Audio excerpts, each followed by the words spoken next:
ಕೆಜಿಎಫ್ನ ಅಭಿವೃದ್ಧಿಗೆ ಸತತ ನಿರಂತರ ಮಾತೃ ಹೃದಯದಿಂದ ಒಬ್ಬ ನಾಯಕಿಯಾಗಿ ಸದಾ ಶ್ರಮಿಸುತ್ತಿರುವಂತಹ ನಮ್ಮ ಮೇಡಮರವರು ನಮ್ಮೆಲ್ಲರಿಗೂ ಅತ್ಯುತ್ತಮ ನುಡಿಗಳ ಮೂಲಕ ಶುಭಾಶಯವನ್ನು ಕೋರುತ್ತಾ ಹಾಗೆ ಅಭಿವೃದ್ಧಿ 77ನೇ ಗಣರಾಜ್ಯೋತ್ಸವವನ್ನು ಕೆಜಿಎಫ್ ಕ್ಷೇತ್ರದಲ್ಲಿ ಬಹಳ ಹೆಮ್ಮೆಯಿಂದ ಆಚರಿಸ್ತಾ ಇದ್ದೀವಿ. ಆ ಕಾರ್ಯಕ್ರಮಕ್ಕೆ ಗಣ್ಯರು, ಶಾಲಾ ಮಕ್ಕಳು, ಪರೇಡ್ನಲ್ಲಿ ಭಾಗವಹಿಸಿದ ಶಿಸ್ತಿನ ಶಾಲಾ ವಿದ್ಯಾರ್ಥಿಗಳು, ಅವರ ಪೋಷಕರು, ಅವರನ್ನು ತಿದ್ದಿ ಭಾಗವಹಿಸಲು ಸಹಕರಿಸಿದ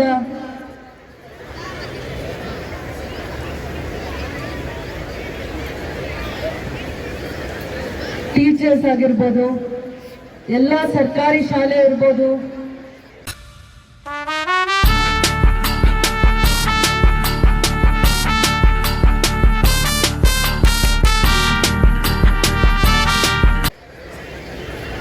ಶಾಲೆಗಳಿಂದ ಬಂದಿರುವಂತಹ ಶಿಸ್ತಿನ ಶಾಲಾ ಶಿಕ್ಷಕರು, ಶಿಕ್ಷಕಿಯರಿಗೂ ಕೂಡ 77ನೇ ಗಣರಾಜ್ಯೋತ್ಸವ ದಿನಾಚರಣೆಯ ಶುಭಾಶಯಗಳನ್ನು ಕೋರುತ್ತಾ ಗಣರಾಜ್ಯೋತ್ಸವದ ಧ್ವಜಾರೋಹಣವನ್ನು ಯಶಸ್ವಿಯಾಗಿ ನೆರವೇರಿಸಿದ ನಮ್ಮ ಜಿಲ್ಲಾ ಪೊಲೀಸ್ ವರಿಷ್ಠಾಧಿಕಾರಿಗಳಾಗಿರುವಂತಹ ಶಿವಾಂಶು ರಜಪೂತ್ ಅವರಿಗೆ ಧನ್ಯವಾದಗಳನ್ನು ಹೇಳುತ್ತಾ, ವೇದಿಕೆಯಲ್ಲಿರುವ ನಗರಸಭೆ ಆಯುಕ್ತರಿಗೂ, ಪಂಚಾಯಿತಿಯ ಇಒ ಅವರಿಗೂ, ಕೆಜಿಎಫ್ ಡೆವಲಪ್ಮೆಂಟ್ ಅಥಾರಿಟಿಯ ಶ್ರೀನಿವಾಸ್ ಅವರಿಗೂ ಮತ್ತೆ ಎಲ್ಲ ಇಲಾಖೆಯ ಅಧಿಕಾರಿಗಳಿಗೂ ಹೃದಯಪೂರ್ವಕವಾದ ಧನ್ಯವಾದಗಳನ್ನು ಅರ್ಪಿಸುತ್ತಾ,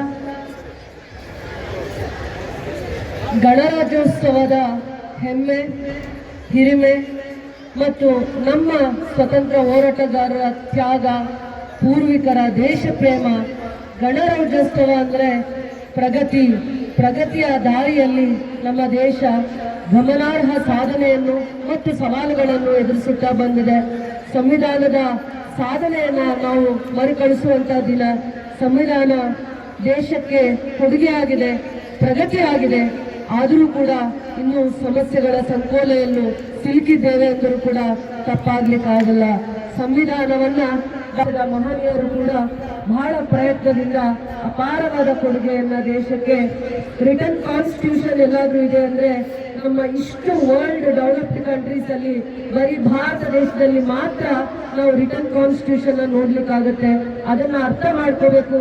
ಎಷ್ಟು ಶ್ರದ್ಧೆಯಿಂದ ಭಾರತದ ಸಂಸ್ಕೃತಿಗೆ, ವಿಭಿನ್ನತೆಗೆ, ಐಕ್ಯತೆಗೆ ಒಗ್ಗುವಂತಹ ಒಂದು ಸಂವಿಧಾನವನ್ನ ಬರೆದಿದ್ದಾರೆ, ರಚಿಸಿದ್ದಾರೆ ಅಂದ್ರೆ ಎಷ್ಟು ದೂರದೃಷ್ಟಿ ನಮ್ಮ ಪೂರ್ವಿಕರಿಗೆ, ನಮ್ಮ ನಾಯಕರಿಗೆ, ಮಹಾನ್ ನಾಯಕರಿಗೆ ಇತ್ತು ಅನ್ನುವಂತ ವಿಚಾರವನ್ನ ನಾವು ಅರ್ಥ ಮಾಡ್ಕೊಳ್ಬೇಕಾಗತ್ತೆ. ಪ್ರಜಾಪ್ರಭುತ್ವದ ಸಂಸ್ಕೃತಿ, ಮೌಲ್ಯಗಳು, ತತ್ವಗಳನ್ನ ಕಾಪಾಡುವಂತ ಈ ಸಂವಿಧಾನ ತಾರತಮ್ಯವನ್ನ ದೂರಗೊಳಿಸುತ್ತೆ ಮತ್ತೆ ಸಾಮಾಜಿಕ ದಾರಿಯಲ್ಲಿ ಮುನ್ನಡೆಸುವ ಚಿಂತನೆಯನ್ನ ಮಾಡುವಂತಹ ಸಂವಿಧಾನವನ್ನ ನಮ್ಮ ದೇಶಕ್ಕೆ ಶಕ್ತಿಯಾಗಿರುವಂತಹ ಯೋಧರು, ಭದ್ರತಾ ಸೇನಾಪಡೆ, ಪೊಲೀಸರು ಬಲವಾಗಿರುವುದು ಕೂಡ ನಮಗೆ ಹೆಮ್ಮೆಯ ವಿಚಾರ. ಸ್ವತಂತ್ರ ಪೂರ್ವದಲ್ಲಿ ಇಷ್ಟೆಲ್ಲ ಸ್ವತಂತ್ರವಾಗಿ ನಾವು ಮಾಧ್ಯಮ ಇರ್ಬೋದು, ಪೊಲೀಸ್ ಇರ್ಬೋದು, ಮತ್ತೆ ಸಂವಿಧಾನದ ಆಲೋಚನೆ, ನಮ್ಮ ಪ್ರಜಾಪ್ರಭುತ್ವವನ್ನ, ನಮ್ಮ ಡೆಮೋಕ್ರಸಿಯನ್ನ ನಾವೇ ಯಾವ ರೀತಿ, ನಾವು ಹೇಗೆ ರೂಲ್ ಮಾಡಬೇಕು, ನಮ್ಮ ಡೆಮೋಕ್ರಸಿ ಹೇಗಿರಬೇಕು ಅನ್ನುವಂಥ ಚಿಂತನೆ ಮಾಡಲಿಕ್ಕೆ ಸ್ವತಂತ್ರ ಇಲ್ಲದೆ ಇರುವಂಥ ದಿನಗಳನ್ನು ನೋಡಿದ್ದೀವಿ. ಅದಾದ್ಮೇಲೆ ನಮ್ಮ ಡೆಮೋಕ್ರಸಿಯನ್ನ, ಪ್ರಜಾಪ್ರಭುತ್ವವನ್ನ ಯಾವ ರೀತಿ ನಾವು ರಚನೆ ಮಾಡಿ ನಮ್ಮನ್ನ ನಾವು ಹೇಗೆ ರೂಲ್ ಮಾಡಬೇಕು, ಹೇಗೆ ಡೆವಲಪ್ ಮಾಡಬೇಕು, ಯಾವ ರೀತಿಯ ಕಾನೂನನ್ನು ನಾವು ಅಳವಡಿಸಬೇಕು ಅನ್ನುವಂಥ ಚಿಂತನೆ, ಆಲೋಚನೆ, ದೂರದೃಷ್ಟಿ ಪ್ರಜಾಪ್ರಭುತ್ವದಲ್ಲಿ ನಮಗೆ ಸಂವಿಧಾನ ಕೊಡುಗೆಯಾಗಿ ಕೊಟ್ಟಿದೆ. ಕೆಜಿಎಫ್ ಕ್ಷೇತ್ರ ಇಡೀ ದೇಶಕ್ಕೆ ಚಿನ್ನವನ್ನು ಮಾತ್ರ ಕೊಡಲಿಲ್ಲ, ಕಾರ್ಮಿಕರ ಪರಿಶ್ರಮ, ಶಿಸ್ತು ದೇಶಕ್ಕೆ ಮಾದರಿಯಾಗಿ ಮೆರೆದಿದೆ. ಇಂದಿನ ವಿದ್ಯಾರ್ಥಿಗಳು ಮತ್ತು ಯುವ ಜನತೆ ದೇಶದ ಪ್ರಗತಿಗೆ, ಜವಾಬ್ದಾರಿಗೆ, ಬೆಳವಣಿಗೆಗೆ, ಮುಂದೆ ಪರಿಶ್ರಮಕ್ಕೆ ನಾಂದಿ ಆಗ್ತಾರೆ. ಇಂದಿನ ವಿದ್ಯಾರ್ಥಿಗಳು, ಇಂದಿನ ಯುವ ಜನತೆ ಭವಿಷ್ಯದ ಪ್ರಜಾಪ್ರಭುತ್ವವನ್ನು ಕಟ್ಟಲಿಕ್ಕೆ, ದೇಶಕ್ಕೆ ಕೊಡುಗೆ ಆಗಲಿಕ್ಕೆ ಆಸ್ತಿ ಆಗ್ತಾರೆ ಅನ್ನುವಂಥ ನಂಬಿಕೆಯಿಂದ ಕೆಜಿಎಫ್ ಕ್ಷೇತ್ರದಲ್ಲಿ ಗುಣಮಟ್ಟದ ಶಿಕ್ಷಣ ಮೂಲ ಉದ್ದೇಶವನ್ನ ಇಟ್ಟುಕೊಂಡು KPSC ಶಾಲೆಗಳನ್ನು ಸರ್ಕಾರದಲ್ಲಿ ಮಂಜೂರು ಮಾಡಿಸುವಂಥದ್ರಲ್ಲಿ ಯಶಸ್ವಿಯಾಗಿದ್ದೀವಿ. ಏನು KPSC ಶಾಲೆ ಅಂತಂದರೆ ಕರ್ನಾಟಕ ಇಂಗ್ಲಿಷ್ ಮೀಡಿಯಂ ಶಾಲೆಗಳು, ಕರ್ನಾಟಕದ ಸರ್ಕಾರದ, ನಮ್ಮ ಹೆಮ್ಮೆಯ ಸರ್ಕಾರದ ಆಂಗ್ಲ ಮಾಧ್ಯಮ ಇಂಗ್ಲಿಷ್ ಮೀಡಿಯಂ ಶಾಲೆಗಳನ್ನು ಇಲ್ಲಿಗೆ ಒತ್ತು ಕೊಡುವಂಥ ಪ್ರಯತ್ನ ಮಾಡಿದ್ದಾರೆ. ಅದಾದ್ಮೇಲೆ ಕ್ಯಾಸಮಳ್ಳಿ ಹೋಬಳಿಯಲ್ಲಿ KC ರೆಡ್ಡಿ ಅವರ ಎಲ್ಲಿ ಜನ್ಮವನ್ನ ತಾಳಿರ್ತಾರೆ, KC ರೆಡ್ಡಿ ಅವರ ಜನ್ಮಸ್ಥಳದಲ್ಲಿ ಕ್ಯಾಸಮಳ್ಳಿ ಹೋಬಳಿಯಲ್ಲಿ ಮುರಾರ್ಜಿ ವಸತಿ ಶಾಲೆಯನ್ನ ಕೂಡ 20 ಕೋಟಿಗಳ ಅನುದಾನದಲ್ಲಿ 6ನೇ ಕ್ಲಾಸಿಂದ 10ನೇ ಕ್ಲಾಸ್ವರೆಗೂ ಅಲ್ಲಿ ಮುರಾರ್ಜಿ ವಸತಿ ಶಾಲೆಗಳನ್ನು ಅಭಿವೃದ್ಧಿ ಮಾಡಲಿಕ್ಕೆ 20 ಕೋಟಿ ಅನುದಾನವನ್ನು ಕೊಡುವಂಥದ್ರಲ್ಲಿ ಸರ್ಕಾರ ಯಶಸ್ವಿಯಾಗಿದೆ. ನಮ್ಮ ಸರ್ಕಾರ ಹೆಚ್ಚಿನ ಆದ್ಯತೆ ವಿದ್ಯಾಭ್ಯಾಸಕ್ಕೆ ಕೊಡ್ತಾ ಇದೆ ಅಂತ ಹೆಮ್ಮೆಯಿಂದ ಹೇಳಲಿಕ್ಕೆ ಇಷ್ಟಪಡ್ತೀನಿ. ಗುಣಮಟ್ಟದ ಮಾದರಿಯ ಅಂಗನವಾಡಿಗಳನ್ನು ಮಾಡ್ತಾ ಇದ್ದೀವಿ.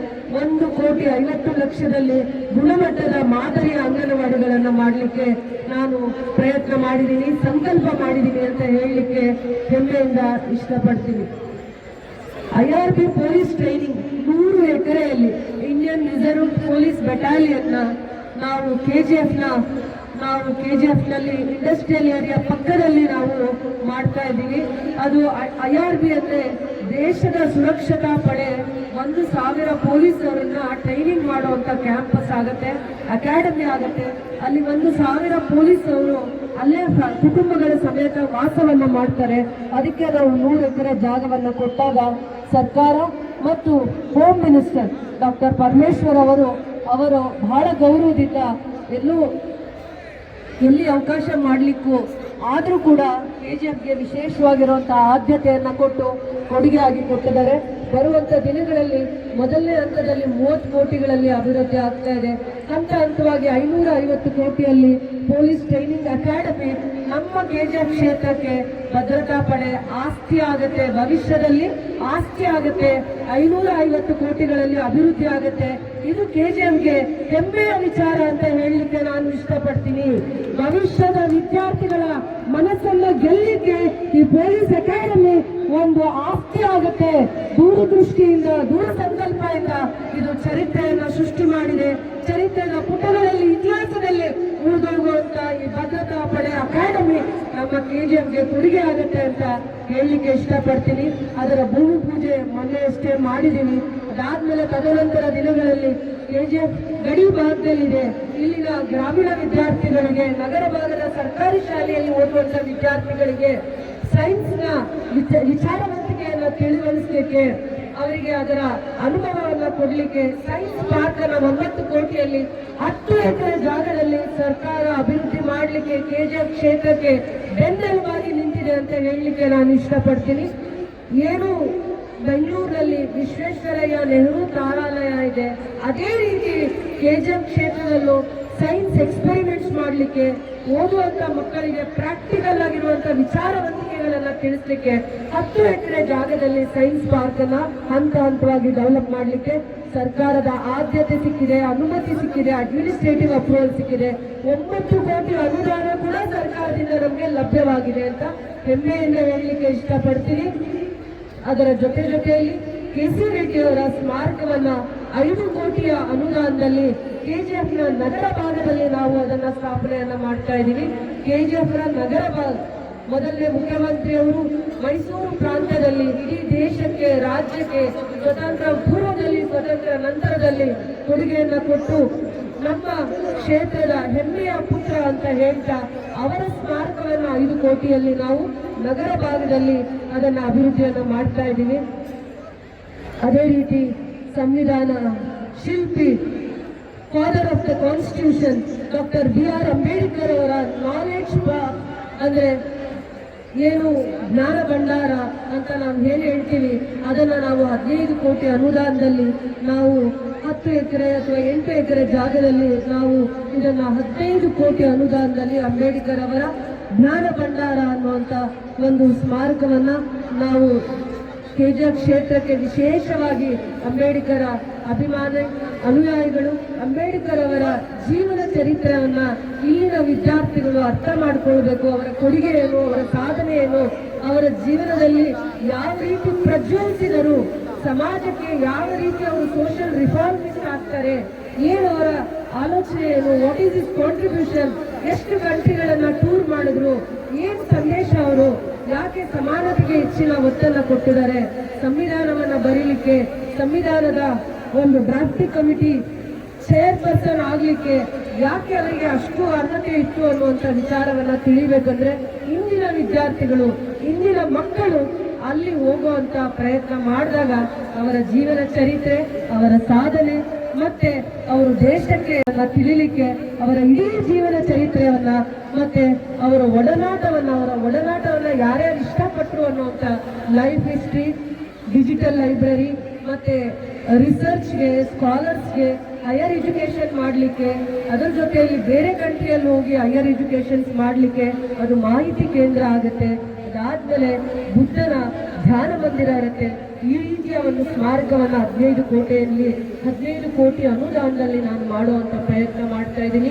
ಇದೊಂದು ಯಶಸ್ವಿ ಆಗಲಿಕ್ಕೆ ನಿಮ್ಮೆಲ್ಲರ ಆಶೀರ್ವಾದ ಮತ್ತೆ ಇದು ಒಂದು ಸಂಕಲ್ಪದ ಒಂದು ಪ್ರಜ್ಞೆ. ಮತ್ತೆ ಅಂಬೇಡ್ಕರ್ ಅವರು ಕೂಡ 1954ರಲ್ಲಿ KGMಗೆ ಅವರ ಪಾದ ಸ್ಪರ್ಶ ಆಗುತ್ತೆ.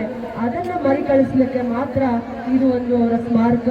ಮತ್ತೆ ಈ ಅನುದಾನದಲ್ಲಿ ಅವರ ನೆನಪುಗಳನ್ನು ಮರುಕಳಿಸಲಿಕ್ಕೆ ಇದು ಒಂದು ಧ್ಯಾನ ಮಂದಿರವನ್ನು ಮಾಡ್ತಾ ಇದ್ವಿ. ಅಂಬೇಡ್ಕರ್ ನಾಲೆಡ್ಜ್ ಪಾರ್ಕ್ ಅಂತ ಅದಕ್ಕೆ ನಾಮಕರಣ ಮಾಡಿ ಅದು KGF ಕ್ಷೇತ್ರದ ಜನತೆಗೆ ಕೊಡುಗೆಯಾಗಿ ನಾನು ಸಮರ್ಪಣೆ ಮಾಡಲಿಕ್ಕೆ ಇಷ್ಟಪಡ್ತೀನಿ. KGFನ ನಗರ ಭಾಗದಲ್ಲಿ MCH ತಾಯಿ ಮತ್ತು ಮಕ್ಕಳ ಆಸ್ಪತ್ರೆಯನ್ನ 5 ಕೋಟಿ ಅನುದಾನದಲ್ಲಿ ಅಭಿವೃದ್ಧಿ ಮಾಡ್ತೀನಿ. ಹಿಂದೆ ಮಹಾರಾಜರು ಕಾಲದಲ್ಲಿ ಕಟ್ಟಿದಂಥ ಕಟ್ಟಡಗಳು ಅದಾದ್ಮೇಲೆ ಹೆಚ್ಚಿನ ಪ್ರಗತಿಯನ್ನ ಕಾಣದೆ ಇವತ್ತು ಕಾರ್ಮಿಕ ಭಾಗದ ಈ ಭಾಗದಲ್ಲಿ KGFನಲ್ಲಿ ಕಾರ್ಮಿಕ ವರ್ಗದವರಿಗೆ ಹೆಚ್ಚಿನ ಉಪಯೋಗ ಆಗ್ತಾ ಇಲ್ಲದೆ ಇದ್ದಿದ್ದನ್ನು ನಾನು ಗಮನಿಸಿ ಅದಕ್ಕೆ ತಾಯಿ ಮತ್ತು ಮಕ್ಕಳ ಆಸ್ಪತ್ರೆಯನ್ನ ಅಪ್ಗ್ರೇಡ್ ಮಾಡಲಿಕ್ಕೆ ಒಳ್ಳೆಯ ಲೇಬರ್ ವಾರ್ಡ್ಸ್, ಅದಾದ್ಮೇಲೆ OT ಮತ್ತೆ ಅವರಿಗೆ ಸುರಕ್ಷಿತವಾಗಿರುವಂತ ಇಂಟೆನ್ಸಿವ್ ಕೇರ್, ಮಕ್ಕಳು ಜಸ್ಟ್ ಬಾರ್ನ್ ಬೇಬೀಸ್ಗೆ ಇಂಟೆನ್ಸಿವ್ ಕೇರ್, ಈ ರೀತಿಯ ಒಂದು ಆರೋಗ್ಯದಲ್ಲಿ ಚೇತರಿಕೆಯನ್ನ ಕಾಣುವಂತ ಒಂದು ಕಟ್ಟಡವನ್ನ ಕಟ್ಟಿ ಮತ್ತೆ ಹೆಚ್ಚಿನ ಡಾಕ್ಟರ್ಸ್ಗೆ ಆದ್ಯತೆಯನ್ನ ಸರ್ಕಾರ ಕೊಟ್ಟಿದ್ದಾರೆ. ನಮ್ಮಲ್ಲಿ ಕ್ಯಾಶುಯಾಲಿಟಿ ಬ್ಲಾಕ್ ಇತ್ತು, ಎಮರ್ಜೆನ್ಸಿ ಬ್ಲಾಕ್ ಇತ್ತು, ಆದರೆ round the clock 24/7 round the clock ಕೂಡ ಕೆಲಸ ಮಾಡ್ತಾ ಇರಲಿಲ್ಲ. ಅದಕ್ಕೆ ಸರ್ಕಾರ ಆದ್ಯತೆಯನ್ನ ಕೊಟ್ಟಿದೆ, ವಿಸಿಟ್ ಮಾಡಿದೆ, ಇನ್ಸ್ಪೆಕ್ಷನ್ ಮಾಡಿ ಫೀಲ್ಡ್ ರಿಪೋರ್ಟ್ ತಗೊಂಡಿದೆ. ಇಲ್ಲಿಗೆ ಏನು ವಿಶೇಷವಾಗಿ KGF ಕ್ಷೇತ್ರಕ್ಕೆ ಏನು ಆದ್ಯತೆಯನ್ನು ಕೊಡಬೇಕು ಅನ್ನುವಂಥ ವಿಚಾರದಲ್ಲಿ ಸರ್ಕಾರದ ಚಿಂತನೆ ಆಗಿದೆ. ಅದಕ್ಕೆ ಆದ್ಯತೆಯನ್ನು ಕೊಡುವಂಥದ್ರಲ್ಲಿ ಮುಂದೆ ಬಂದಿದ್ದಾರೆ ಸರ್ಕಾರ ಆ ವಿಚಾರದಲ್ಲಿ ಅಂತ ಹೇಳಲಿಕ್ಕೆ ಇಷ್ಟಪಡ್ತೀನಿ. ಏನು ಇಂಟಿಗ್ರೇಟೆಡ್ ಟೌನ್ಶಿಪ್ ಅಂತ ಬಜೆಟ್ನ ಪುಸ್ತಕದಲ್ಲಿ ಘೋಷಣೆ ಆದಮೇಲೆ ಅದರ ಏನು ಹಿಂದೆ ಮುಂದೆ ಏನು ಗೊತ್ತಾಗ್ತಾ ಇಲ್ಲ ಅನ್ನುವಂಥ ಆಲೋಚನೆ ಚಿಂತನೆ ಮಾಡ್ತಾ ಇದ್ದಿದ್ದನ್ನು ಸರ್ಕಾರದಲ್ಲಿ FD ಹಂತದಲ್ಲಿ DPR ಮುಕ್ತ ನಗರವನ್ನು ನಾವು KGF ಅನ್ನು ಮಾಡಲಿಕ್ಕೆ ಎಷ್ಟು ಜಾಗರಾದರೂ ಆಗಲಿ, ನಗರದ ಹೆದ್ದಾರಿಯಲ್ಲಾಗಿರ್ಬೋದು ಮತ್ತೆ ನಗರವಾಸಿಗಳು ಎಲ್ಲೆಲ್ಲಿ ದೂರನ್ನ ಕೊಡ್ತಾರೆ ಆ ಜಾಗದಲ್ಲಿ ಸ್ಟ್ರೀಟ್ ಲೈಟ್ಸ್ ನ ಕಂಪಲ್ಸರಿ ಹಾಕ್ತೀವಿ. ಡೈಲಿ ಟ್ರಾವೆಲರ್ಸ್ ಎಲ್ಲೆಲ್ಲಿ ರಿಕ್ವೆಸ್ಟ್ ಕೊಡ್ತಾರೆ ಆ ಜಾಗದಲ್ಲಿ ಯಾವುದೇ ಹೊತ್ತಲ್ಲಿ ಓಡಾಡುವಂತವರಿಗೆ ಡೈಲಿ ಟ್ರಾವೆಲರ್ಸ್ಗೆ ಖಂಡಿತವಾಗೂ ನಾವು ನಗರ ಭಾಗದಲ್ಲಿರುವಂತವರಿಗೆ ಬೆಳಕನ್ನ ಎಲ್ಲೆಲ್ಲಿ ಅವರಿಗೆ ಅವಶ್ಯಕತೆ ಇದೆ ಆ ಜಾಗದಲ್ಲಿ ಬೆಳಕನ್ನು ಕೊಡೋದಕ್ಕೋಸ್ಕರ KGF ಅನ್ನ ಕತ್ತಲು ಮುಕ್ತ ನಗರವನ್ನಾಗಿ ಮಾಡುವಂತ ಧ್ಯೇಯವನ್ನ ನಾವು ಸಾಧಿಸ್ತೀವಿ ಅಂತ ನಾನು ಹೇಳಕ್ಕೆ ಇಷ್ಟಪಡ್ತೀನಿ. KGF ನಲ್ಲಿ ಭಕ್ತಿಯಿಂದ ನಾವು ಶ್ರೀ ಪ್ರಸನ್ನ ಲಕ್ಷ್ಮೀ ವೆಂಕಟರಮಣ ಸ್ವಾಮಿ ಟೆಂಪಲ್ ರಾಜಗೋಪುರ, ತದನಂತರ ದಿನಗಳಲ್ಲಿ ಅಲ್ಲೇ ಬಡವರಿಗೆ ಮದುವೆ ಮಾಡಿಕೊಳ್ಳಿಕ್ಕೆ ಚೌಲ್ಟ್ರಿ ಮತ್ತೆ ಆ ಭಾಗವನ್ನು ಇನ್ನೂ ಹೆಚ್ಚಿನ ಅಭಿವೃದ್ಧಿಯನ್ನು ಮಾಡ್ತೀವಿ. ಮತ್ತೆ ನಂದೇ ಕ್ಷೇತ್ರದಲ್ಲಿರುವಂತಹ ಬಂಗಾರ ತಿರುಪತಿ ಟೆಂಪಲ್ ಗುಡ್ಡಳ್ಳಿಗೂ ಕೂಡ ಅಲ್ಲಿ ಆ ದೇವಸ್ಥಾನ ಮತ್ತೆ ಈ ಭಾಗದಲ್ಲಿ ನನ್ನ ಬಲಭಾಗಕ್ಕಿರುವಂತಹ ಬ್ಯಾಟರಾಯನ ಸ್ವಾಮಿ ಟೆಂಪಲ್, ಆ ಎಲ್ಲ ದೇವಸ್ಥಾನಗಳನ್ನು KGF ಅಲ್ಲಿ ಯಾವ ದೇವಸ್ಥಾನ ಪವಿತ್ರತೆಯನ್ನ ಸಾವಿರಾರು ವರ್ಷಗಳಿಂದ ಪವಿತ್ರತೆಯನ್ನ ಕಾಪಾಡಿಕೊಂಡು ಬಂದಿದೆ. ನಿಮ್ಮೆಲ್ಲರ ಆಶೀರ್ವಾದದಿಂದ ಎಲ್ಲ ದೇವಸ್ಥಾನಗಳ ಅಭಿವೃದ್ಧಿಗೆ ನನ್ನ ಹೆಚ್ಚಿನ ಒತ್ತನ್ನ ಆದ್ಯತೆಯನ್ನ ಕೊಡ್ತೀನಿ ಅಂತ ಈ ಎಲ್ಲರ ಮುಂದೆ ಹೇಳಲಿಕ್ಕೆ ಇಷ್ಟಪಡ್ತೀನಿ. ಗ್ರಾಮೀಣ ಭಾಗದಲ್ಲಿ APMCಗೆ ಸರ್ಕಾರದಿಂದ 10 ಕೋಟಿ ಅನುದಾನ, ನಬಾರ್ಡ್ನ ಅನುದಾನ ಸ್ಯಾಂಕ್ಷನ್ ಆಗಿದೆ. ಸರ್ಕಾರದ ಹಂತದಲ್ಲಿ ಅಡ್ಮಿನಿಸ್ಟ್ರೇಟಿವ್ ಅಪ್ರೂವಲ್ ಸಿಕ್ಕಿದೆ. ಇದೆಲ್ಲರೂ ಕೂಡ ನನ್ನ ಸರ್ಕಾರದ ಒಂದು ಸಾಧನೆ ಅಂತ ಹೆಮ್ಮೆಯಿಂದ ಹೇಳಲಿಕ್ಕೆ ಇಷ್ಟಪಡ್ತೀನಿ. ಗ್ರಾಮೀಣ ರಸ್ತೆಗಳು, ಸ್ಟೇಟ್ ಹೈವೇ ಮತ್ತೆ ಡಿಸ್ಟ್ರಿಕ್ಟ್ ಹೈವೇಸ್ನ 150 ಕೋಟಿ ಅನುದಾನದಲ್ಲಿ ಸರ್ಕಾರ ಕೊಟ್ಟ ಅನುದಾನದಲ್ಲಿ ನಾವು ಅಭಿವೃದ್ಧಿಯನ್ನ ಮಾಡ್ತಾ ಇದ್ದೀವಿ. ಇವತ್ತು ಅಭಿವೃದ್ಧಿಯ ಸಂಕಲ್ಪ, ಅಭಿವೃದ್ಧಿಯ ಚಿಂತನೆ, ರೈತರು, ಬಡವರು, ಕಾರ್ಮಿಕರ ಅಭಿವೃದ್ಧಿಯ ಸಂಕಲ್ಪ ಮಾಡಿರುವಂಥ ನಮ್ಮ ಸರ್ಕಾರ ಆಲೋಚನೆಗಳ ಚಿಂತನೆಯಿಂದ ಇವತ್ತು ನಾನು ಈ ಕ್ಷೇತ್ರದ ಅಭಿವೃದ್ಧಿಗೆ ಇಷ್ಟು ಸಂಕಲ್ಪ ಮಾಡಿರುವಂಥ ಅನುದಾನವನ್ನು ತರಲಿಕ್ಕೆ ಆಗಿದೆ. ಸರ್ಕಾರಕ್ಕೂ ಧನ್ಯವಾದಗಳನ್ನು ಹೇಳ್ತಿದ್ದೀನಿ. ಮತ್ತೊಮ್ಮೆ ಮೊದಲೊಮ್ಮೆ 77ನೇ ಗಣರಾಜ್ಯೋತ್ಸವದ ಶುಭಾಶಯಗಳನ್ನು ನಿಮ್ಮೆಲ್ಲರಿಗೂ ಹೇಳಿ, ನಾವು ನಮ್ಮ ನಗರವನ್ನು ಸ್ವಚ್ಛತೆಯಿಂದ ಕಾಪಾಡಲಿಕ್ಕೆ ನಮ್ಮೆಲ್ಲರ ಜೊತೆ ನೀವು ಕೂಡ ಪಣ ತೊಡಬೇಕು. ಸಂವಿಧಾನದ ಉದ್ದೇಶಗಳನ್ನು, ಧ್ಯೇಯಗಳನ್ನು, ಸಂಕಲ್ಪವನ್ನು ಮಾಡಬೇಕು. ನಮ್ಮ ಜವಾಬ್ದಾರಿಯನ್ನು ಕೂಡ ನಾವು ಅರ್ಥ ಮಾಡ್ಕೋಬೇಕು ಅಂತ ಹೇಳ್ತಾ ನಿಮ್ಮೆಲ್ಲರಿಗೂ ಕೂಡ 77ನೇ ಗಣರಾಜ್ಯೋತ್ಸವದ ಶುಭಾಶಯಗಳು. ಆಚರಿಸಲು ನಾವೆಲ್ಲರೂ ಇಲ್ಲಿ ಒಟ್ಟುಕೊಂಡಿದ್ದೇವೆ. ನಮ್ಮ ಭಾರತದ ಸಂವಿಧಾನವು ಜನವರಿ 26, 1950 ರಂದು ಜಾರಿಗೆ ಬಂದಿತು. ಅಂದಿನಿಂದ ಭಾರತವು ಗಣರಾಜ್ಯವಾಯಿತು. ಸಂವಿಧಾನವು ಜಾರಿಗೆ ಬಂತು. ಭಾರತವು ಸಾರ್ವಭೌಮ ಪ್ರಜಾಪ್ರಭುತ್ವ ರಾಷ್ಟ್ರವಾಗಿ ಘೋಷಿತವಾಯಿತು. ಈ ದಿನದಂದು ನ್ಯಾಯ, ಸಮಾನತೆ, ಸ್ವಾತಂತ್ರ್ಯದ ಮೌಲ್ಯಗಳನ್ನು ಎತ್ತಿ ಹಿಡಿಯುವ ನಮ್ಮ ಸಂವಿಧಾನದ ಆಶಯಗಳನ್ನು ನೆನಪಿಸುತ್ತೇವೆ. ಸಂವಿಧಾನದ ಎನ್ನುವುದು ಸರ್ವೋಚ್ಚ ಕಾನೂನು. Doctor B.R. ಅಂಬೇಡ್ಕರ್ ಅವರು ನಮ್ಮ ಭಾರತ ಸಂವಿಧಾನದ ಮುಖ್ಯ ಶಿಲ್ಪಿಗಳಾಗಿದ್ದರು. ಈ ಸಂವಿಧಾನವೇ ನಮ್ಮ ಸ್ವಾತಂತ್ರ್ಯದ ಬಲ. ಮಹಾತ್ಮ ಗಾಂಧೀಜಿ, ಭಗತ್ ಸಿಂಗ್, ಲಾಲ್ ಬಹದ್ದೂರ್ ಶಾಸ್ತ್ರಿ, ಬಾಲ್ ಗಂಗಾಧರ್ ತಿಲಕ್, ಸುಭಾಷ್ ಚಂದ್ರ ಬೋಸ್ ಅವರಂಥ ವೀರದ ತ್ಯಾಗದಿಂದಲೇ ಇಂದು ನಾವು ಸ್ವತಂತ್ರವಾಗಿ ಬದುಕುತ್ತಿದ್ದೇವೆ. ವಿದ್ಯಾರ್ಥಿಗಳಾಗಿ ನಾವು ಕೇವಲ ಅಂಕಗಳನ್ನು ಗಳಿಸಿದರೆ ಸಾಲದು, ಸಂವಿಧಾನದ ಮೌಲ್ಯಗಳನ್ನು ಅರಿತುಕೊಳ್ಳಬೇಕು. ನಾವು ಇಂಥ ವಿಷಯಗಳು ಹಾಗೂ ನಾಡಿನ ನಾಯಕರು, ಜಾತಿ ಧರ್ಮಗಳು ಭೇದವಿಲ್ಲದೆ ನಾವೆಲ್ಲರೂ ಒಂದೇ ಪ್ರೇಮಭಾವನೆಯನ್ನು ಪ್ರದರ್ಶಿಸಿಕೊಳ್ಳಬೇಕು.